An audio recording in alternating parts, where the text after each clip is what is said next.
आज तुम्ही जे अन्य प्रश्न विचारणार आहात, तुमच्या मुलामुलींच्या शिक्षणाचे प्रश्न आहेत, विवाहाचे प्रश्न आहेत, नोकरीचे प्रश्न आहेत, विवाहाचे प्रश्न आहेत, अपत्याचे प्रश्न आहेत, लक्ष्मी प्राप्तीचे प्रश्न आहेत, घरकुलांचे प्रश्न आहेत, शेती व्यापाराचे प्रश्न आहेत आणि शेवटचा मनःशांतीचा प्रश्न आहे. हे सारे प्रश्न 12 लक्ष जपानं त्याचं निवारण होईल.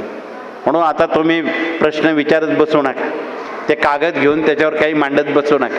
ऐवजी तुम्ही 12 लक्ष जपाचं ध्यास घ्या. त्या ध्यासामध्ये स्वामी बसलेले आहेत. म्हणून आपणाला निवेदन आहे, 12 लक्ष जपामध्ये स्वामी काय काम करून घेतील ते सांगता येत नाही.